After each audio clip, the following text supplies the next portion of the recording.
तू हिंदू बनेगा न मुसलमान बनेगा, इंसान की औलाद है इंसान बनेगा। मालिक ने हर इंसान को इंसान बनाया, हमने उसे हिंदू या मुसलमान बनाया।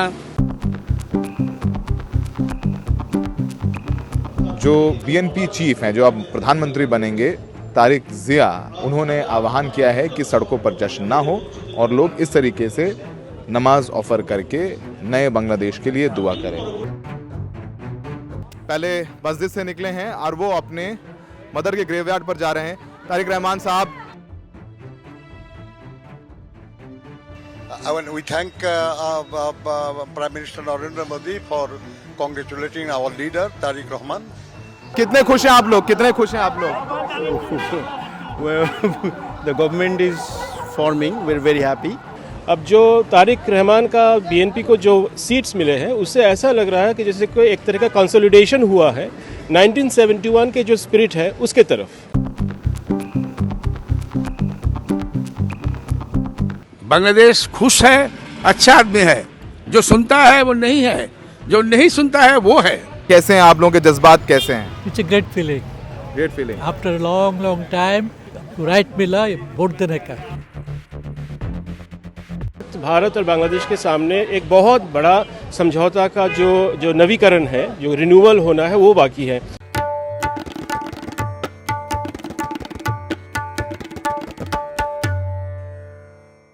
आदाब, नमस्कार। द रेड माइक में आपका स्वागत है। मैं हूं सौरभ शुक्ला। इस वक्त हम बांग्लादेश की संसद के बाहर खड़े हुए हैं। फहराता हुआ आपको बांग्लादेश का झंडा नजर आ रहा होगा और एक नई शुरुआत है ये बांग्लादेश के लिए। तारिक रहमान चुनाव जीत चुके हैं। बीएनपी की विक्ट्री के बाद वो यहीं प्रधानमंत्री बन के बैठेंगे और यहीं से तय होगा बांग्लादेश का मुकद्दर। बांग्लादेश में जीत के बाद बीएनपी ने कैसे जश्न मनाया? लगा था कि जब यहाँ पर चुनाव होंगे तो हिंसा होगी, हिंसा नहीं हुई। चुनाव में छुटपुट कुछ मामले हुए। उसके बाद ये लगा कि जो हारेगा वो विक्ट्री एक्सेप्ट नहीं करेगा या डिफीट एक्सेप्ट नहीं करेगा, तो डिफीट भी एक्सेप्ट कर ली जमात ने। कहीं कोई हंगामा झमेला नहीं हुआ, ये एक बहुत अच्छी बात है। और तारिक रहमान ने भी ये फैसला किया कि जश्न नहीं होगा, रैलियां नहीं होंगी, हल्ला नहीं होगा, पटाखे नहीं फोड़े जाएंगे, ढोल नहीं बजाए जाएंगे, शांति के साथ जीत का जश्न होगा। उन्होंने अपील की कि जुमे का दिन है, शुक्रवार का दिन है, सब समर्थक उनके जाकर के नमाज पढ़ें और नए बांग्लादेश के लिए दुआ करें। वही हुआ। सड़कों पर कहीं कोई जश्न मनाता हुआ नजर नहीं आया, जो कि ऐसा लग रहा था कि बहुत सड़कों पर जो भी जीतेगा और ग्रैंड जश्न होगा, वो नहीं हुआ। ये एक मैच्योर और सधी हुई शुरुआत तारिक रहमान के नेतृत्व में हुई है। प्रधानमंत्री मोदी ने भी उन्हें बधाई दी है, जिससे भारत ने भी लेजिटिमेसी दे दी इस चुनाव में कि ये जीत हुई है और इलेक्टोरल प्रोसेस के जरिए जीत हुई है। भले ही आवामी लीग की शेख हसीना कुछ भी भारत में बैठकर बोलती रहें। यहाँ लोग बहुत खुश हैं क्योंकि उन्हें लगभग 15 साल बाद वोट देने का मौका मिला, क्योंकि पिछले 3 चुनाव में मैसिव रिगिंग शेख हसीना के नेतृत्व में हुई। बीएनपी ने इलेक्शंस बायकॉट किए थे और जमात की पॉलिटिकल एक्टिविटीज़ बैन थी, बोलने की आज़ादी नहीं थी। तो इस चुनाव में सबसे बड़ा मुद्दा लोगों के लिए रहा कि उनको वोट देने के लिए मिला, उनकी भागीदारी लोकतंत्र में हुई। तो हम इस रिपोर्ट में आपको दिखाते हैं कि कैसा रहा यहाँ पहला दिन। नए बांग्लादेश में लोग क्या सोच रहे हैं, सड़कों पर क्या माहौल है, और सबसे बड़ी बात कि तारिक जिया क्या करेंगे, हिंदुस्तान से उनके रिश्ते कैसे रहेंगे। इन तमाम सवाल को ढूंढती हुई हमारी ये रिपोर्ट देखिए। यहाँ चुनाव का जश्न कैसे मनाया जा रहा है वो हम आपको दिखाने की कोशिश करते हैं। हम इस वक्त गुलशन की एक मस्जिद में हैं और उस मस्जिद में नमाज़ पढ़ी जा रही है। और जुमे का दिन है तो वैसे भी सब लोग नमाज़ पढ़ने आते हैं मस्जिद, और इस बार भीड़ ज़्यादा है क्योंकि यहाँ जो बीएनपी चीफ हैं, जो अब प्रधानमंत्री बनेंगे, तारिक जिया, उन्होंने आह्वान किया है कि सड़कों पर जश्न ना हो और लोग इस तरीके से नमाज ऑफर करके नए बांग्लादेश के लिए दुआ करें। नमाज ऑफर करके लोग सेलिब्रेट कर रहे हैं। इसी का ही आह्वान बीएनपी ने चुनाव जीतने के बाद किया, तारिक ज़िया ने चुनाव जीतने के बाद किया और ख़ुद भी उनकी एक इमेज दिखाने की कोशिश कर रहे हैं, क्योंकि जमात ने इस्लाम को केंद्र में रखा तो उसी को नोज से टर्न कर रहे हैं तारिक ज़िया। ये दिखाने की कोशिश कर रहे हैं कि मैं भी नमाज़ पढ़ता हूँ, मैं भी इस्लामिक वैल्यू को साथ लेकर चलूँगा, लेकिन मेरा जो बांग्लादेश है वो पाकिस्तान और अफगानिस्तान जैसा बांग्लादेश नहीं बनेगा। मेरा जो बांग्लादेश है, मेरा जो इस्लाम है वो जैसे इंडोनेशिया है या मलेशिया है या सिंगापुर है, वो उन जैसा जो है मैं एक नया मुल्क बनाने की कोशिश करूँगा। वो दिखाने की तारिक ज़िया की यहाँ पर कोशिश चल रही। और अब ये इलेक्शन चुनाव हो गया, ठीक है, आप सब शांति में रहेगा, कोई बात नहीं। आगे भी शांति था। सर आप बहुत हैंडसम लग रहे हैं। अरे यार हैंडसम तो आप है। I am 76। ये 76, आप 76 साल के लगते नहीं। इसलिए लगते नहीं कि आपको पता नहीं तर्ज जिंदगी से नवाकिफ मगर जिए जाते हैं। कैसे जिंदा रहना है आपको पता नहीं है। कैसे जिंदा रहना है वो हमें नहीं नहीं आपको पता नहीं। हम guarantee, I am giving guarantee. सुबह को जॉगिंग किया है? नहीं किया। सर मैं रोज करता हूँ वैसे। और आपका मोबाइल में जितना फालतू नंबर है वो निकाल दीजिए। फालतू नंबर निकाल दूं? जो हंसता नहीं है वो आपका दोस्त नहीं है। जो हंसता नहीं, नहीं, आज बांग्लादेश हंस रहा है, खुश है। हाँ, कल भी हंसता है, कैसा था? बांग्लादेश हर वक्त हंसता है। मैडम को सुनाया कि वो एक गाना सुना था, ठीक है, आपका ही गाना है, वो आपके लिए अभी फिटिंग होता है कि हम लोग भाई भाई है, ठीक है ना। अब भी मेरा भाई है, वो पाकिस्तान है, श्रीलंका है, सभी मेरा भाई है। तो 70 साल पहले कोई धमाका आया, ठीक है, ये भाई लोग को अलग कर दिया, ओके। लेकिन वो गाना है, अपना है फिर भी अपना, बढ़कर गले लगा ले, अच्छा है या बुरा है अपना उसे बना ले, अपना है फिर भी अपना। आप मेरे अपने हो, पता क्यों? कैसे अपने हो? आप भी सुबह को रोटी खाता है, हम भी रोटी खाते हैं। आप भी दोपहर को चावल खाता है, हम भी खाता है। आपका लैंग्वेज मेरा लैंग्वेज 95% मिलता है, ठीक है। कल्चर देखिए, आपका कल्चर हमारा कल्चर एक जैसा है। अभी टैगोर सॉन्ग सुनते हो, हम भी टैगोर सॉन्ग सुनता है। आपका नेशनल वो एंथम है टैगोर सॉन्ग, रविंद्रनाथ टैगोर ने लिखा। आपका नेशनल एंथम रविंद्रनाथ टैगोर ने लिखा। तो भाई वही बात है, वो तो भाई भाई है ही है। तो भाई तो है ही है, गले मिलो ना, भाई तो है ही है। बिल्कुल बिल्कुल बिल्कुल। तो ये खुश है। अब सुनिए, सब इंडिया का आदमी को दावत देता है, आप लोग आइए देखिए। बांग्लादेश खुश है, अच्छा आदमी है। जो सुनता है वो नहीं है, जो नहीं सुनता है वो है। अच्छा, अब एक सवाल, चुनाव जीत गया, तारिक ज़िया प्रधानमंत्री बनेगा, कैसा महसूस कर रहे हैं आप? ये सारा दुनिया भविष्य है, सुनिए, he will increase the prestige of the country, बढ़िया नाम बढ़ाएगा। और रिलेशनशिप अच्छा रखेगा। ये मेरा भाई है, ये मेरा भाई है, आप भी मेरा भाई है। आप एक बात बोला, हमने तो अंग्रेजी नहीं बोला ना, बिल्कुल नहीं। तो यू अंडरस्टैंड एवरीथिंग। बिल्कुल, आई कैन अंडरस्टैंड। उनको सुनाया था तो वो आपको सुना रहा हूँ कि हमारा तरफ से ये आरजू है। पता नहीं आपका तरफ से क्या है। नहीं, हमारी भी वही आरजू है जो आपकी आरजू है।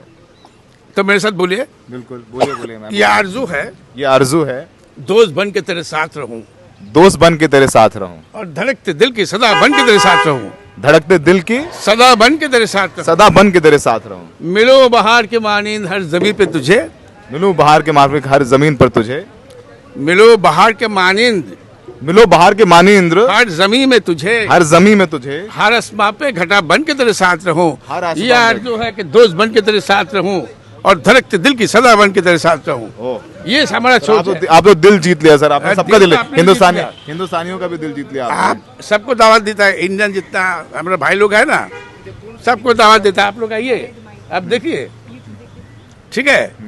वो आगे जैसा रखा गया वही सही है, नो चेंज। कैसा नया बांग्लादेश और बेहतरी क्या चाहते हैं आप? बेहतर relationship with the neighbouring countries and increase the Prestige of the country. अब अच्छा, अब देखें ना क्रिकेट में क्या हुआ। क्रिकेट तो वेरी बैड थिंग। आपको इज्जत करना चाहिए, गरीब भी हो आप इज्जत करो। क्यों बेटा, ठीक ना? गरीब जो तो आपका जो रिलेशनशिप है, आपका जो रिलेटिव है, कोई गरीब है ना, उसको फोन करो, बड़ा आदमी को नहीं। बड़ा आदमी को नहीं, वो खुश हो जाएगा। क्रिकेट अच्छा होना चाहिए हमारे हिंदुस्तान बांग्लादेश। क्रिकेट होगा, मोहब्बत होगा, शादी होगा। बहुत सब, मेरा बेटा शादी किया हिंदू, हाँ हाँ, कलकत्ता में। अच्छा, ओ तो आप तो फिर समधी हैं मेरा हिंदुस्तान समझी नहीं, मेरा my family spend about 50 years in India. में। ओ 2 years. Studied in Presidency College. Calcutta. Yes. Yes. That is this is the ties we have। मेरा जो ग्रैंड मदर है ना, she buried in Calcutta, Gobra number 1. उनके मजार कब्र है ये आपका, जाके मेरे मामू का है, मेरे खालू का है, एक ही है ना भाई, अब अलग से क्यों देखते हो? देखो आप क्या पढ़ा है, वही कपड़े, वही कपड़ा है, वही लैंग्वेज है, वही खाना है, एवरीथिंग इज हिंदुस्तान के लोगों को क्या संदेश देंगे? आइए देखिए आप लोग, जैसा आपका आइडिया इन द मॉर्निंग और अभी चेंज हुआ, हो गया। बिल्कुल सर, बिल्कुल। मैं 3 दिन से हूँ, 4 दिन से हूँ। तो ऐसा कोई बात सुना है आपको? बिल्कुल भी नहीं, बिल्कुल। We are absolutely safe and secure. Real Bangladesh देखिए। नहीं, I am absolutely saying I feel safe and secure. People are very hospitable. बहुत कोई भी हिंदू को पूछिए आप, तुम कैसा बोले, फर्स्ट क्लास है, कोई मसला नहीं है। ये तो गोदी मीडिया है ना, बनाता है, ये हो गया वो। हाँ, आप एक दिखाइए, एक आदमी दिखाइए हिंदू कि वो खराब है, कि भाई ना एकदम ठीक है। तो ये पॉलिटिशियन लोग बनाते हैं। पॉलिटिक्स करता है, ये हिंदू मर गया, वो मर गया, कुछ नहीं हुआ। अब एक आदमी को दिखाइए, एक आदमी को दिखाइए जो क्या हुआ। ये तारिक जिया हैं जो अब प्रधानमंत्री बनेंगे इस देश के, और वो यहाँ पर तारिक रहमान पहले मस्जिद से निकले हैं और वो अपने मदर के ग्रेवयार्ड पर जा रहे हैं। तारिक रहमान साहब सबको सर सर सर सर हाथ हिलाते हुए, ये तारिक रहमान की तस्वीरें एक्सक्लूसिव हम द रेड माइक पर आपको दिखा रहे हैं। तो नमाज पढ़ के निकले हैं तारिक जिया, और वो खुश नज़र आते हुए, उनका ये कहना है कि एक नए बांग्लादेश की नींव उन्होंने यहाँ रख दी है। तो तारिक जिया से हम लोग एक कमेंट भी लेने की कोशिश करेंगे। तो तारिक जिया को आप देख सकते हैं तस्वीर में। Sir, what is the message to international community? Tariq sir, what is the message to the world you are giving from Bangladesh? तो ये तारिक जिया यहाँ पर अपनी गाड़ी में हैं, नमाज पढ़ के निकले हैं, और उनकी एक्सक्लूसिव तस्वीर हम दिखा रहे हैं। उनके आसपास लोग खड़े हो गए और वो सबको हाथ हिला रहे हैं, सफ़ेद कपड़े पहने हुए, साथ में उनके जो फैमिली के कुछ लोग हैं पीछे।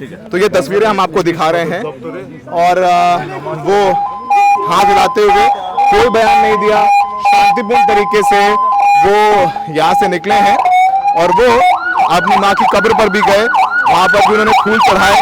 तो ये तारिक जिया की पहली तस्वीरें हैं जो हम द रेड माइक पर आपको दिखा रहे हैं। कितने खुश हैं आप लोग? कितने खुश हैं आप लोग? Well, the government is forming. We're very happy. Very happy. It's a very fair and you're satisfied with the verdict? yeah, everything is okay. Government, everybody has given vote. So as a citizen, we are very happy. You are very happy. Yeah. कैसे sir? अस्सलाम वालेकुम। Can you speak little bit of Hindi और उर्दू थोड़ी सी? A little Urdu, English. मैं English भी बात कर सकते, but I want to speak to you in little Hindi. कैसा महसूस कर रहे हैं? Today is the first day after the verdict. How are you people feeling? कैसे हैं आप लोगों के जज्बात, कैसे हैं? It's a great feeling. Great feeling. After a long time, we got our right to right मिला वोट देने का। वोट देने का राइट मिला आपको After 16-17 years. 16-17 साल बाद आपको मौका मिला वोट देने का। सर, आप सीनियर हैं, कितना मुश्किल रहा आप लोगों के लिए पिछले 15-17 साल यहाँ पर? Very difficult. I mean, you can't just describe it in words. It was very difficult. Very difficult. I don't know how to describe it, but it was difficult. बोलने की आज़ादी नहीं थी यहाँ। आज़ादी थे, लेकिन we had problems. You had problems. So now, what kind of new Bangladesh are you expecting for yourself? आप कैसा नया बांग्लादेश चाहते हैं? नई सरकार बन रही है, तारिक जिया प्रधानमंत्री होंगे, कैसा बांग्लादेश चाहते हैं अपने लिए आप? We are expecting a great government under the leadership of Tareq Jia. We are expecting a great government which will deliver to the people. जो लोगों के जो वादे किए हैं वो उन वादों को पूरा करें, आप ये चाहते हैं? Yes, definitely, he will do it. Thank you, sir. Thank you. Any message to the world community from your side as a citizen of Bangladesh? I hope the world community will support this government, including our neighbor and the international organizations, and other countries,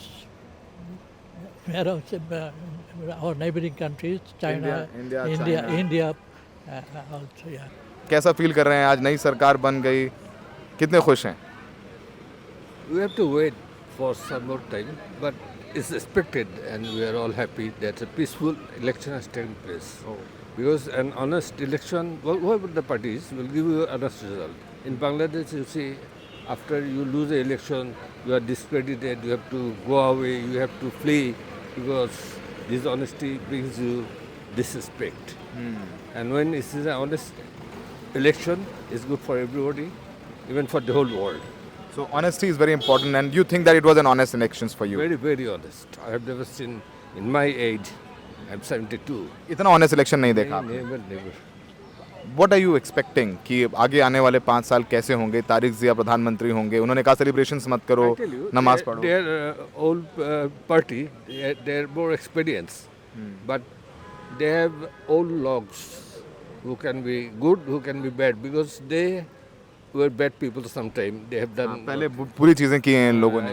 All new people should have come. They should have. The old people have to remain in the back to advise. New people should be given responsibilities. You are saying? Of course.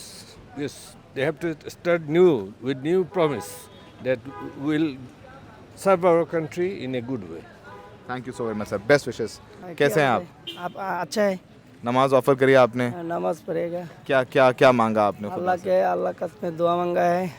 अच्छा के लिए, देश जाति के लिए, देश सुष्ठु भावे चलेगा, इसके लिए जनाब तारिक रहमान सुंदर भावे अच्छा करके देश को परिचालना करेगा, इसलिए दुआ करेगा. तो आपने दुआ करी है कि तारिक रहमान अच्छे से चलाएं देश को? हाँ, अच्छा कर चलाएगा. कितने खुश हैं आप लोग? अल्हम्दुलिल्लाह, खूब खुश हूँ मैं. खूब खुश हैं आप? खुश हूँ मैं. देश राष्ट्र नायक देश परिचालना अच्छा करके करेगा तो अच्छा है. देश मुल्क, मेरा मुल्क अच्छा थकेगा, अच्छा करेगा. अगर मुल्क के साथ संपर्क अच्छा करेगा, अच्छा अलग देशों का हिंदुस्तान के साथ अच्छा संबंध हो, चाइना के साथ अच्छा संबंध हो, सब देश को एक साथ मिल के करेगा, ये चाहिए मुझे. ये चाहिए कि सबके साथ मिल के चले. ये आप एक्सपेक्ट कर रहे हैं कि तारिक जिया ये करें? आपको लगता है वो करेंगे? ये इंशाल्लाह ये करेगा. तो आपने सबको सुना, भारत के लिए कितना ज़रूरी है ये चुनाव.